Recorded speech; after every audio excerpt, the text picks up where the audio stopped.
Rudolf Steiner a révélé à travers des enquêtes méticuleuses dans Akashic Chronicle une vérité qui contredit fondamentalement toutes les conceptions romantiques sur les destins partagés, avec des documents démontrant sans possibilité d'interprétation alternative que la grande majorité des âmes ne rencontrent jamais ceux qu'elles ont aimés dans des vies antérieures, non pas parce que le cosmos est cruel, mais parce que le but des incarnations n'est pas de rassembler des âmes qui se connaissent déjà, mais de créer des opportunités d'élargir leur capacité d'aimer en expérimentant l'amour avec des âmes toujours différentes, permettant à l'amour d'évoluer, d'être exclusif et dépendant. Des familiarités à l'universalité et à la capacité de reconnaître la divinité dans tous les êtres, indépendamment des histoires partagées, démontrant que le but des évolutions spirituelles est de développer un amour qui n'a pas besoin de passer commun pour fonctionner pleinement. La vérité inconfortable à laquelle Steiner a directement été confronté était la reconnaissance que l'attachement à la redécouverte d'âmes spécifiques était en fait des obstacles à l'évolution, parce qu'il maintenait les consciences concentrées sur le passé plutôt que sur le présent, créant l'illusion que le bonheur dépendait de reconnexion avec celle déjà connue, plutôt que de dépendre du développement de capacités à créer un nouvel amour avec celle disponible dans le présent, le cosmos. Séparant délibérément les âmes qui avaient été proches précisément pour forcer des développements d'autonomie émotionnelle, impossibles à réaliser, tandis que les gens dépendaient des familiarités d'anciennes relations pour se sentir complets, démontrant que les séparations étaient des cadeaux déguisés plutôt que des punitions. Lorsqu'une personne, grâce à des développements clairvoyants, accédait aux archives de ses propres vies passées, elle découvrait un schéma troublant selon lequel, vie après vie, elle avait profondément aimé différentes âmes, créant des liens qui à l'époque semblaient éternels, mais qui étaient en réalité temporaires, dans le but d'enseigner des leçons spécifiques qui ne pouvaient être apprises qu'à travers des relations avec des consciences particulières qui offraient exactement les qualités nécessaires pour les prochaines étapes du développement, et lorsque les leçons étaient apprises, les relations se dissolvaient naturellement, non pas à travers des drames, mais à travers des achèvements organiques où les deux parties perdaient tout simplement tout intérêt, parce que les travaux étaient terminés. Steiner a enseigné que l'illusion selon laquelle le véritable amour durait pour toujours était basée sur des malentendus fondamentaux sur la nature de l'amour, et que ce que les gens appelaient le véritable amour n'était souvent que des compatibilités temporaires de besoins qui créaient un sentiment de complétude pendant qu'il durait, mais qui s'estompait inévitablement lorsque l'une ou les deux parties évoluaient au-delà des stades, où de telles relations servaient des objectifs, démontrant que l'amour véritable ne se mesurait pas par la durée, mais par la profondeur des transformations qu'il catalysait, et que les relations qui duraient des décennies, sans croissance, avaient moins de valeur spirituelle qu'une relation qui a duré des mois, mais qui a fondamentalement transformé la façon dont une personne comprenait la nature de l'amour. Les archives akashiques ont également révélé que lorsque les retrouvailles entre âmes proches les unes des autres se produisaient rarement, il s'agissait de reconnaissance mutuelle, mais presque toujours unilatérale, où une personne ressentait des attirances inexplicables basées sur des souvenirs inconscients, tandis qu'une autre ne ressentait absolument rien, parce qu'elles avaient évolué vers des fréquences complètement différentes, créant des situations où la personne qui se souvenait souffrait de la douleur de ne pas être reconnue, tandis que la personne qui avait oublié continuait sa vie sans se rendre compte de la signification des rencontres, démontrant que le cosmos ne garantissait pas que les souvenirs seraient partagés, même lorsque les âmes se rencontraient, encore une fois. Parce que les souvenirs n'ont servi à des fins évolutives que lorsque les deux parties étaient à des niveaux de développement où elles pouvaient travailler de manière constructive avec l'information. La vérité la plus troublante préservée par les archives est que dans les rares cas où les retrouvailles ont eu lieu avec reconnaissance mutuelle, ils ont souvent découvert que l'amour qu'ils avaient partagé dans des vies antérieures n'était pas possible à renouveler dans des formes antérieures parce que les évolutions avaient changé la nature des besoins, rendant obsolètes des dynamiques qui avaient parfaitement fonctionné dans des contextes de vie antérieurs, et que tenter de recréer le passé, au lieu de créer de nouveaux futurs, échouait toujours parce que l'amour véritable évoluait toujours, au lieu de se répéter, créant de nouvelles formes adaptées aux étapes actuelles de développement, au lieu d'essayer de préserver les formes. Les anciens, qui ne rentrent plus dans la conscience élargie. Steiner a révélé que le cosmos fonctionnait selon le principe de non-répétition, selon lequel les mêmes expériences n'étaient jamais proposées deux fois, parce que le but des existences n'était pas d'accumuler des expériences similaires, mais d'explorer des variétés infinies de possibilités. Ce que la création offrait, chaque incarnation apportant des configurations de relations complètement nouvelles, pour garantir que les âmes connaissent une diversité maximale, au lieu d'être piégé dans des zones de confort de familiarité qui empêcheraient l'expansion de la conscience dans des territoires inconnus, où se produisait la véritable croissance, démontrant que les séparations d'avec ceux qu'elles aimaient n'étaient pas des cruautés mais des besoins évolutifs. Lorsqu'une personne comprenait qu'elle ne retrouverait pas la majorité de ceux qu'elle avait aimés dans ses vies passées, la première impulsion était le désespoir, le sentiment que tout ce qui avait été construit était perdu. Mais à travers la maturation spirituelle, le désespoir se transformait en libération, reconnaissant que ne pas porter les relations des vies passées aux vies présentes lui permettait de repartir à zéro sans le fardeau des attentes basées sur des histoires, créant la liberté de découvrir qui elle était réellement dans le présent au lieu d'être définie par ce qu'elle avait été dans le passé, démontrant que l'oubli était un don qui permettait des réinventions au lieu de simplement des pertes. Les archives akashiques ont également montré que l'idée d'âme jumelle ou de flamme jumelle, dont les moitiés ailées étaient destinées à se rencontrer, était une fabrication complète, sans fondement dans les réalités spirituelles. Chaque âme étant un tout complet, qui n'avait pas besoin d'une autre pour se compléter, mais qui bénéficiait des interactions avec les autres, comme moyen d'en apprendre davantage sur elle-même à travers les réflexions offertes par les relations, démontrant que la recherche d'âme jumelle était en réalité une évasion des responsabilités de développement de la complétude interne à travers son propre travail, créant des dépendances envers les autres pour combler les vides. Cela ne pouvait être réalisé que par des développements spirituels qui étaient des voyages solitaires, même lorsqu'ils se déroulaient dans le contexte de relations. Steiner a enseigné que lorsqu'une personne cessait de chercher une âme sœur externe, elle commençait à rechercher la complétude interne, découvrant que ce qu'elle avait projeté sur les autres comme des qualités manquantes étaient en réalité des aspects d'elle-même qui n'avaient pas été développés, et que travailler sur l'intégration des polarités internes, au lieu de rechercher des compléments externes, était un chemin vers la maturité qui conduisait à des relations saines basées sur des choix, plutôt que sur des besoins, démontrant que l'amour mature émergeait des abondances internes, au lieu d'émerger des vides qui cherchaient à être comblés par d'autres personnes qui ne parvenaient inévitablement pas à satisfaire. Attentes impossibles. La vérité sur les retrouvailles, qui était particulièrement difficile à accepter, était la reconnaissance que la majorité des personnes que j'ai rencontrées dans mes vies actuelles n'avaient aucune histoire avec une personne dans des vies antérieures, mais étaient des âmes complètement nouvelles dans des expériences partagées. La familiarité qu'elles ressentaient ne venait pas de souvenirs, mais provenait de résonances de fréquences similaires qui créaient des sentiments de reconnaissance basés sur les affinités présentes plutôt que sur les histoires passées, démontrant que l'importance résidait dans les qualités des connexions actuelles plutôt que dans la durée des connaissances, et que les nouvelles relations pouvaient être plus profondes que les relations existantes, durer plusieurs vies si les qualités amoureuses actuelles étaient supérieures.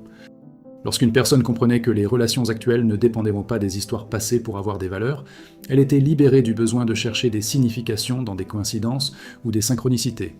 interprétant tout comme des signes de connexion karmique, alors qu'en réalité, elles n'étaient que des manifestations de lois d'affinité qui rassemblaient des âmes à des niveaux de développement similaires, indépendamment d'avoir partagé des histoires, démontrant que le présent était toujours plus important que le passé, et qu'il était plus sage de se concentrer sur la culture de l'amour dans les moments actuels que de se concentrer sur la découverte de souvenirs de vies antérieures qui créent souvent plus de valeur. Confusion plutôt que clarification. Steiner a révélé que les archives akashiques montraient que les obsessions pour les vies passées étaient souvent des évasions des responsabilités des vies présentes, créant des fantasmes selon lesquels les vies antérieures avaient été meilleures ou plus significatives que les vies actuelles, alors qu'en réalité, chaque vie était tout aussi importante et principalement unique, offrant des opportunités qui ne seraient plus jamais disponibles, et gaspiller des dons, en vivant dans le passé, trahissait les objectifs des incarnations qui concernaient toujours les présents, plutôt que le passé ou le futur, démontrant que vivre pleinement maintenant était la seule véritable spiritualité, tout en s'échappant vers le passé ou le futur, étaient des formes de névrose. Les révélations incluaient également la compréhension que lorsqu'une personne cessait de rechercher des retrouvailles avec des âmes de vies antérieures et commençait à apprécier les âmes présentes dans ses vies actuelles, elle découvrait que les relations qu'elle entretenait dans le présent étaient souvent plus profondes et plus satisfaisantes que les relations du passé. Et ces vies passées l'avaient été parce qu'il apportait aux relations présentes toute la sagesse accumulée au cours de vies multiples, au lieu d'opérer à travers des niveaux limités de conscience qu'il avait eus dans le passé, démontrant que le présent offrait toujours des possibilités d'amour supérieures à tout passé, parce que la conscience était toujours en processus d'expansion lorsque le travail était effectué. Steiner a enseigné que la vérité libératrice qui émergeait de l'acceptation que la plupart de ceux qui avaient aimé ne seraient pas réunis était que l'amour véritable n'était jamais perdu, parce qu'il ne résidait pas dans des personnes spécifiques, mais résidait dans des capacités d'aimer qui avaient été développées à travers des expériences avec ces personnes, et que même lorsque les gens disparaissaient, l'amour restait comme une qualité de conscience qui pouvait ensuite être offerte à de nouvelles personnes qui entraient dans la vie, créant des spirales ascendantes où chaque relation apprenait à mieux aimer, permettant à la relation suivante d'être encore plus profonde, démontrant que l'amour était cumulatif à travers les expériences, même lorsque les gens ne l'étaient pas. Les archives akashiques ont révélé des schémas dans lesquels les âmes qui insistaient pour rechercher des retrouvailles avec ceux qu'elles avaient aimés dans des vies antérieures manquaient souvent des opportunités d'amour dans les vies présentes, parce qu'elles étaient tellement concentrées sur le passé qu'elles ne voyaient pas les présents, créant des prophéties auto-réalisatrices où la solitude qu'elles éprouvaient n'était pas parce que le cosmos niait l'amour, mais parce qu'elles rejetaient elles-mêmes l'amour qui était disponible, parce qu'il ne correspondait pas à des souvenirs idéalisés du passé, qui étaient souvent déformés par la nostalgie qui oubliait les difficultés réelles des relations passées, en ne se souvenant que des aspects positifs. Lorsqu'une personne abandonnait ses attachements pour redécouvrir des âmes spécifiques et s'ouvrait à aimer ceux qui étaient présents, elle découvrait que l'amour attendait partout d'être reconnu, et que le problème n'avait jamais été un manque d'amour, mais avait été un aveuglement créé par l'attente que l'amour devait prendre des formes spécifiques, au lieu de reconnaître que l'amour se présentait sous des variétés infinies, toutes valables, toutes précieuses, lorsqu'elles étaient reçues avec gratitude au lieu d'être jugées à travers des comparaisons avec des idéaux, basés sur des illusions démontrant qu'accepter l'amour qui était disponible, au lieu d'attendre l'amour. On imaginait que c'était la clé du bonheur. Steiner a également révélé que la vérité sur les séparations entre âmes qui avaient été proches était qu'elles servaient à empêcher la stagnation qui se produisait inévitablement lorsque les mêmes âmes travaillaient ensemble pendant des périodes prolongées, parce que les familiarités créaient des complaisances qui empêchaient les défis nécessaires à la croissance, et que le cosmos séparait délibérément les âmes qui devenaient trop à l'aise les unes avec les autres, les forçant toutes les deux à affronter des étrangers, où se produisaient de véritables transformations, démontrant que les séparations étaient des cadeaux d'un cosmos qui aimait suffisamment les âmes pour ne pas leur permettre de se retrouver piégées dans le confort, zone qui les empêcherait de réaliser leur plein potentiel. Comprendre que les séparations étaient des nécessités évolutives, à transformer la manière dont les gens vivaient la perte de relations, ne les considérant plus comme des tragédies, commençant à les voir comme des graduations où le cosmos disait que les leçons avaient été apprises et qu'il était temps de passer au niveau suivant, qui nécessitait de nouveaux professeurs, de nouveaux défis, et surtout de nouvelles façons d'aimer, qui ne pouvaient être découvertes qu'en s'aventurant dans des territoires inconnus avec des âmes qui ne leur étaient pas familières, démontrant que le courage d'abandonner le passé était nécessaire pour embrasser un avenir qui contenait toujours des possibilités supérieures à toutes les autres, passées. Les archives akashiques ont montré que les âmes les plus évoluées étaient celles qui avaient appris à aimer profondément, puis à lâcher prise plusieurs fois au cours de plusieurs vies, développant ainsi des capacités à aimer intensément, sans attachement, créant des relations à la fois profondes et libres, permettant à l'amour de couler pleinement sans crainte de perte, car elles comprenaient que l'amour véritable n'était jamais perdu, mais restait toujours comme une qualité de conscience, que les gens restent ou partent, l'intimité. Steiner a enseigné que lorsqu'une personne développait un amour qui ne dépendait pas de la permanence des autres, elle commençait à expérimenter la liberté d'aimer, sans condition, sans attente, et principalement sans besoin de contrôler ou de posséder, reconnaissant que les autres étaient des êtres autonomes, avec leur propre voyage, qui pouvaient ou non inclure la personne, et respecter l'autonomie des autres, tout en aimant pleinement, était un équilibre délicat qui ne pouvait être atteint que par le travail. Des leçons de plusieurs vies intégrant des leçons de nombreuses relations différentes qui enseignaient, à travers diverses expériences, que l'amour avait des facettes infinies qui devaient toutes être explorées pour une compréhension complète. La dernière vérité préservée par les archives était que le but ultime de toutes les relations, y compris celles qui étaient douloureuses ou qui se terminaient par une séparation, était de développer l'amour universel, qui était la capacité de reconnaître la divinité dans tous les êtres aimants, non pas parce qu'ils étaient en familiers ou compatibles, mais simplement parce qu'ils existaient. Lorsque l'amour a atteint sa maturité, là où il ne dépendait pas de la réciprocité ni même de la présence physique, il est devenu une force qui opérait indépendamment des conditions extérieures, rayonnant vers chacun sans discrimination, démontrant que l'amour universel était le but d'évolution que toutes les relations personnelles servaient à préparer par l'enseignement, à étendre progressivement. Cercle de ceux qui étaient aimés jusqu'à ce qu'ils incluent, finalement, tout ce qui existait. Travailler consciemment avec la vérité inconfortable que je ne retrouverais pas la majorité de ceux que j'avais aimés,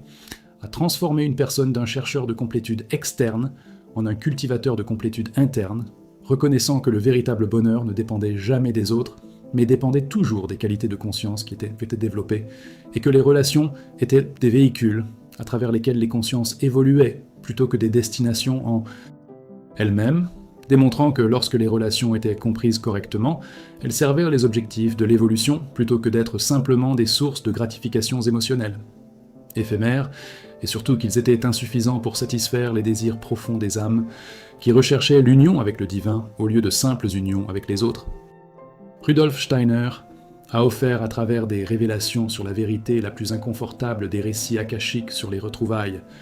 non pas sur le désespoir, mais sur les libérations qui provenaient de la compréhension que l'amour ne résidait pas dans les gens, mais résidait dans des capacités de conscience, créant les fondations de relations saines, parce qu'elles ne dépendaient pas de besoins névrotiques, mais émergeaient de choix conscients de partager des voyages avec d'autres, alors que les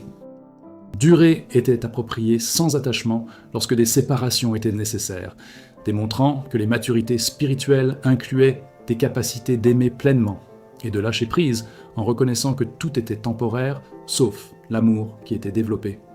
à travers des expériences qui sont restées comme une qualité éternelle de conscience contribuant aux évolutions vers l'amour universel qui était le destin de l'humanité. Les enseignements préservés ont continué à offrir des conseils selon lesquels l'acceptation des vérités sur la fugacité des relations ne diminuait pas les valeurs, mais approfondissait les appréciations permettant de vivre pleinement le présent, au lieu de vivre dans le passé ou le futur, créant des bases pour un amour qui était présent au lieu d'un amour qui était un souvenir ou une attente, démontrant que lorsque l'amour était vécu maintenant, il avait des qualités d'éternité parce que les moments présents étaient les seuls points où les éternités touchèrent les temps, offrant des opportunités d'expérimenter le divin à travers les connexions humaines, qui étaient des véhicules sacrés lorsqu'ils étaient correctement compris, servant les évolutions des consciences vers la réalisation de l'amour qui a transcendé toutes les formes personnelles, devenant un amour cosmique qui soutenait tout. La sagesse que Rudolf Steiner a révélée à travers ses recherches sur les archives akashiques a démontré que les vérités, même lorsqu'elles étaient inconfortables, étaient des dons qui libéraient la conscience des illusions, nous permettant de vivre en harmonie avec les réalités, au lieu de vivre dans des fantasmes qui créèrent de la souffrance lorsqu'ils s'effondraient inévitablement sous le poids des réalités, démontrant qu'accepter les vérités sur la fugacité des relations, et surtout accepter que nous ne reverrons plus la plupart de ceux que nous avions aimés, était un acte de courage qui ouvrait les portes à un amour plus profond avec ceux qui étaient présents, créant des vies. Qu'ils étaient riches en amour, au lieu d'être pauvres, en lamentation sur des passés qui ne reviendraient pas, ou des futurs qui n'arriveraient jamais, révélant que la seule véritable spiritualité était de vivre pleinement le présent, d'aimer complètement et sans réserve celui qui était disponible, de reconnaître que chaque rencontre était un don unique qui ne se répéterait jamais et était donc sacré, méritant une attention totale et surtout un amour total tant qu'il durait sans attachement. Lorsqu'il terminait de servir les évolutions vers l'amour universel.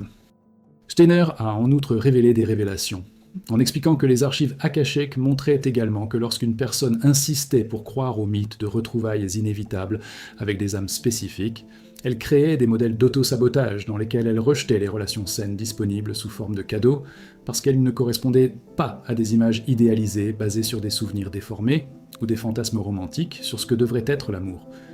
au lieu d'accepter l'amour tel qu'il était réel.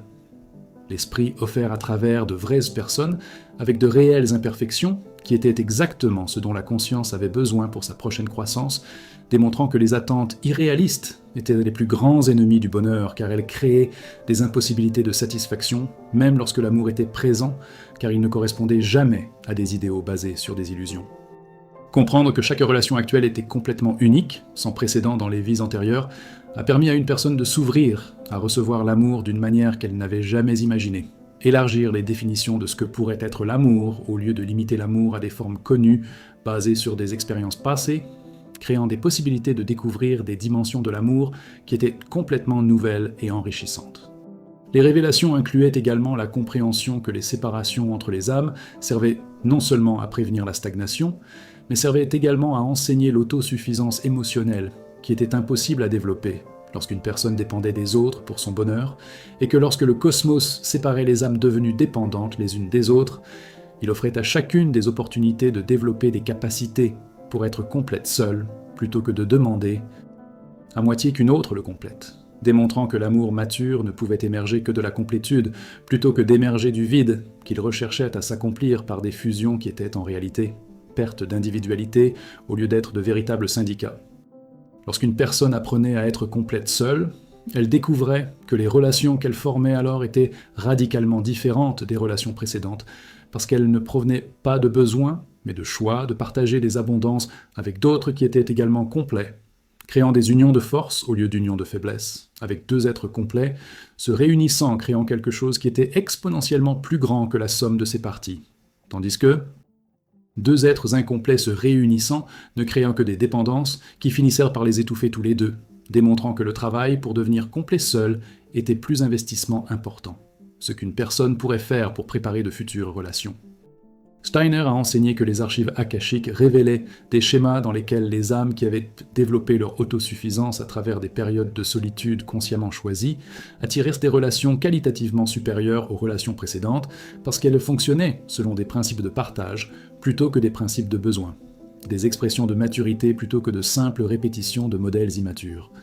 La vérité qu'il était particulièrement important de comprendre était que le cosmos ne fonctionnait pas selon le principe de donner à une personne ce qu'elle voulait, mais fonctionnait selon le principe de donner aux gens ce dont ils avaient besoin pour croître davantage. Et souvent, ce dont une personne avait besoin était exactement opposé à ce qu'elle voulait, parce que les désirs étaient basés sur une compréhension limitée de ce qui serait bien, tandis que le cosmos opérait à travers des sagesses qui savaient exactement quelles expériences étaient nécessaires pour un développement optimal, même lorsqu'il s'agissait d'expériences auxquelles les égos résistaient, démontrant que faire confiance aux sagesses du cosmos plutôt que d'insister sur sa propre volonté était une maturité spirituelle qui permettait la coopération, avec des forces évolutives au lieu d'une résistance qui ne faisait que prolonger la souffrance. Lorsqu'une personne cessait de résister et commençait à coopérer avec ce que le cosmos lui offrait, elle découvrait que les expériences auxquelles elle avait résisté étaient souvent exactement ce dont elle avait besoin pour les transformations qu'elle recherchait, créant un paradoxe où l'abandon du contrôle sur la façon dont la vie devrait être était ce qui permettait à la vie de devenir ce qu'une personne désirait véritablement, à des niveaux plus profonds que les désirs superficiels de l'ego, démontrant que les abandons n'étaient pas des défaites, mais des victoires qui venaient de la reconnaissance que la volonté des âmes était plus sage que la volonté des personnalités, et que les abandons, les appels des âmes, même contrairement aux désirs de l'ego, c'était un chemin vers l'authenticité. Les archives akashiques ont également montré que les mythes des âmes sœurs avaient causé d'immenses dommages à l'évolution spirituelle de l'humanité, créant des attentes selon lesquelles le bonheur dépendait de la recherche d'une personne spécifique, au lieu de développer la capacité de créer du bonheur indépendamment les uns des autres. Circonstance extérieure est que pendant que les gens recherchaient des âmes sœurs externes, ils négligeaient le travail d'intégration des polarités internes qui étaient de véritables causes de sentiments d'incomplétude qu'ils projetaient dans le besoin de trouver des compléments externes, démontrant que les âmes sœurs, si elles existaient, étaient des aspects internes en attente d'intégration, au lieu d'être des personnes externes en attente de rencontre. Steiner a enseigné que travailler avec l'intégration des polarités internes, en reconnaissant et en développant les aspects masculins et féminins que tous les êtres contiennent, quel que soit leur sexe physique, était un chemin vers la complétude, qui a finalement dissous les besoins névrotiques de rechercher chez les autres ce qui manquait en soi, permettant des relations basées sur le partage de la complétude, au lieu d'être basées sur le remplissage des vides, démontrant que le travail interne était toujours plus important que la recherche externe, car il transformait les causes des problèmes au lieu de simplement traiter les symptômes, en organisant des circonstances externes qui atténuaient temporairement l'inconfort sans résoudre les problèmes sous-jacents. Les révélations ont continué à expliquer que la vérité sur la raison pour laquelle la plupart des âmes n'ont pas retrouvé leurs proches était que chaque vie était conçue pour étendre les expériences, dans des directions spécifiques, qui nécessitaient des interactions avec des âmes offrant des qualités particulières, qui n'étaient pas disponibles dans les âmes des vies précédentes, et que répéter les mêmes relations équivaudrait à répéter les mêmes cours au lieu de progresser vers de nouveaux niveaux d'apprentissage, démontrant que les séparations garantissaient des progressions au lieu de stagnation, créant un besoin de confronter de nouvelles choses qui étaient là où la vraie croissance se produisait au lieu de rester dans des familiarités confortables, mais n'offrait pas les défis nécessaires à la transformation. Comprendre que chaque vie apportait de nouvelles âmes spécifiquement sélectionnées pour offrir les leçons nécessaires nous aidait à apprécier tous ceux qui entrèrent dans la vie, reconnaître qu'il n'y avait pas d'accident dans les rencontres, mais que tous servaient à des fins, même lorsque les objectifs n'étaient pas immédiatement apparents, et avoir confiance que le cosmos savait ce qu'il faisait, en réunissant certaines personnes à certains moments, permettait de se détendre dans des processus plutôt que de résister lorsque les gens ne répondaient pas aux attentes basées sur des idéaux qui étaient souvent basés sur des illusions plutôt que sur les réalités de ce dont une personne avait réellement besoin. Steiner a révélé que les archives montraient que lorsqu'une personne abandonnait finalement ses attachements pour redécouvrir des âmes spécifiques et s'ouvrait complètement à l'amour de celui qui était présent, le cosmos surprenait souvent en amenant exactement les personnes dont on avait besoin à des moments parfaits, démontrant que le problème n'avait jamais été un manque d'amour, mais avait été des blocages créés par des attentes rigides qui empêchaient de reconnaître l'amour lorsqu'il apparaissait sous des formes inattendues, et que la flexibilité mentale, et surtout l'ouverture des cœurs, étaient des clés qui débloquaient des flux d'amour qui avaient toujours été présents en attente de reconnaissance. La vérité finale qui ressort de toutes les révélations est que l'amour ne réside pas dans les gens, mais dans les consciences, et que développer des consciences capables d'aimer inconditionnellement est la seule chose qu'une personne contrôle vraiment, tandis que celui qui entre ou sort de la vie est déterminé par des forces plus grandes qui opèrent par des lois qui transcendent les volontés individuelles, démontrant que se concentrer sur ce qu'ils peuvent contrôler, c'est-à-dire leur propre développement, plutôt que se concentrer sur ce qu'ils ne peuvent pas contrôler, c'est-à-dire les comportements ou la présence des autres, est une sagesse qui crée la paix, au lieu de créer des frustrations qu'ils ne peuvent pas contrôler. Est venu d'essayer de contrôler l'incontrôlable.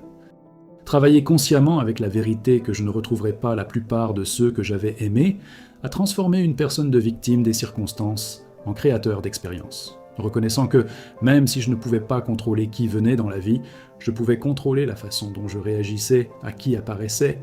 et que choisir d'aimer pleinement ceux qui étaient présents, au lieu de déplorer les absences de ceux qui n'étaient pas là, créait des vies riches en amour, au lieu de pauvres en regrets, démontrant que les qualités de la vie étaient déterminées par les attitudes plutôt que par les circonstances, et que les mêmes circonstances pouvaient être des paradis ou des enfers, selon les perspectives apportées aux expériences. Rudolf Steiner a offert, à travers des révélations sur la vérité la plus inconfortable des archives akashiques, non seulement la connaissance, mais aussi les transformations des modes de vie, lorsque les enseignements ont été intégrés, permettant de naviguer dans les relations avec la sagesse issue de la compréhension des lois qui régissaient les interactions entre les âmes dans des processus d'évolution qui se sont poursuivis à travers de multiples vies, créant des voyages vers l'amour universel, qui était le but de l'humanité, démontrant que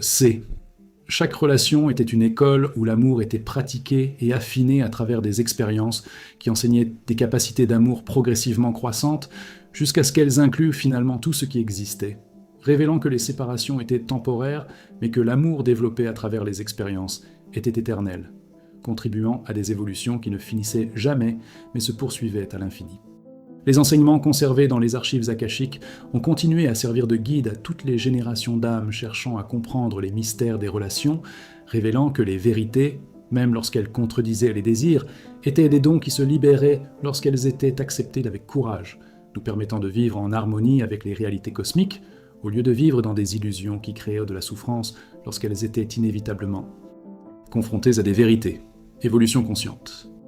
Servir le bien de tous, à travers des développements d'amour qui transcendèrent les besoins de réciprocité ou de permanence,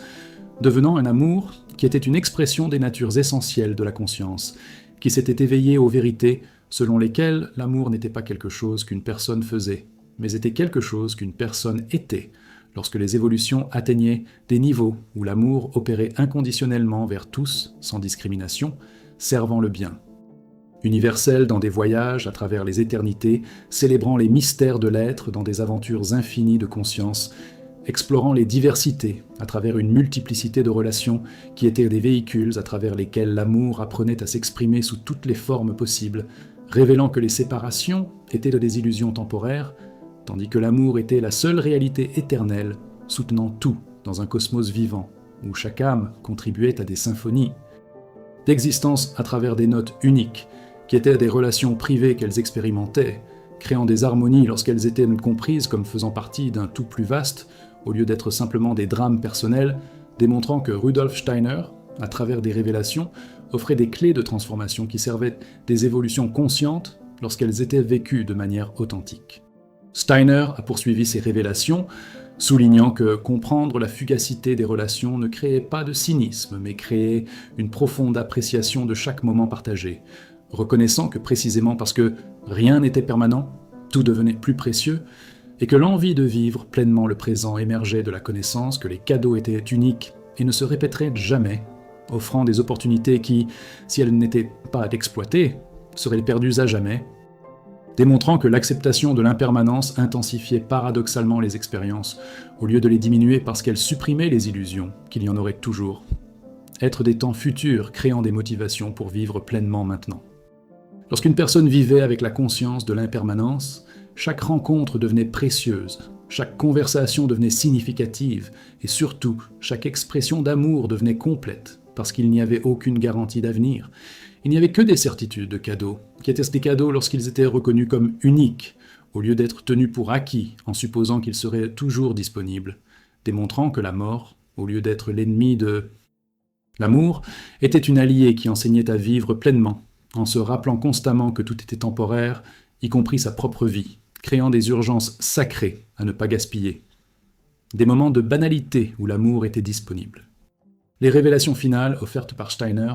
étaient que la vérité la plus inconfortable sur les retrouvailles était en même temps la vérité la plus libératrice, car lorsqu'une personne cessait d'attendre des retrouvailles et commençait à vivre pleinement dans le présent avec ceux qui étaient disponibles, elle découvrait que l'amour qu'elle recherchait avait toujours été là, attendant juste d'être reconnu à travers des yeux qui voyaient la divinité en chacun au lieu de seulement quelques privilégiés, démontrant que le problème n'avait jamais été un manque d'amour, mais avait été des aveuglements, créés par des attentes qui limitaient la reconnaissance de l'amour lorsqu'il apparaissait sous des formes qui ne correspondaient pas à celle-ci. Idéaux, basés sur des illusions. Travailler consciemment avec toutes les révélations a transformé des vies en créant des relations saines, parce qu'elles étaient basées sur des réalités plutôt que sur des fantasmes, permettant à l'amour de s'épanouir sous des formes naturelles, plutôt que d'être forcé dans des moules artificiels qui ont fini par se briser sous la pression, d'essayer de maintenir des illusions, démontrant que les vérités toujours libérées, alors que les illusions toujours emprisonnées, et le courage d'affronter les vérités, même lorsqu'elles étaient inconfortables, étaient des investissements qui rapportaient des dividendes éternels en créant des vies alignées sur les réalités permettant la paix qui venait de ne pas combattre ce qui était, mais de travailler avec. Qu'est-ce qui crée la beauté par l'acceptation plutôt que de créer de la souffrance par la résistance?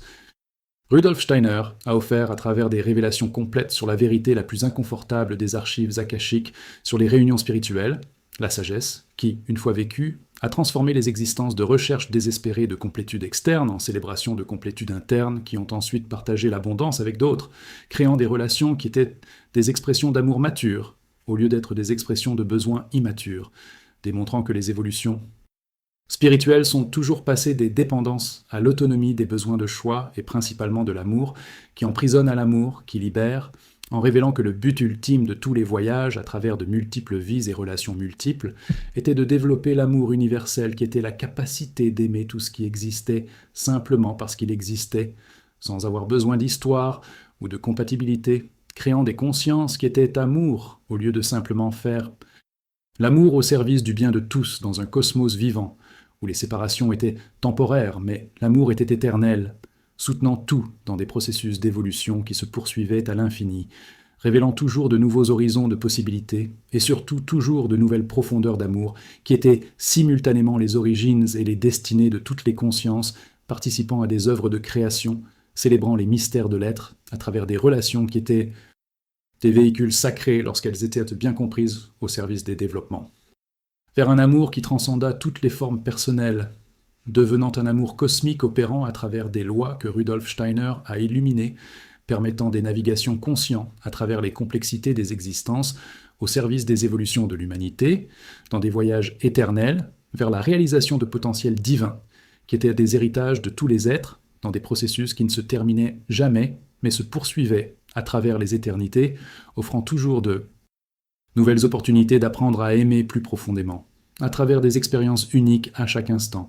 démontrant que la vie était un cadeau précieux lorsqu'elle était vécue consciemment avec des appréciations de la fugacité, qui rendaient chaque instant sacré, chaque rencontre significative et surtout chaque expression d'amour complète, parce que le présent était le seul temps qui existait et était donc le seul endroit où l'éternité pouvait être vécue à travers un amour vécu pleinement.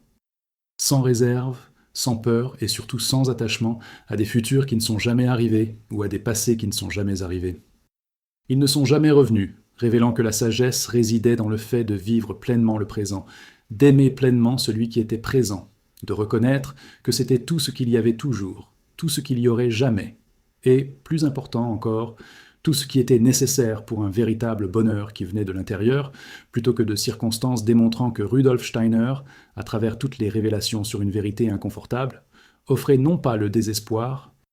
mais des libérations qui permettaient de vivre authentiquement au service de l'amour universel dans des processus éternels.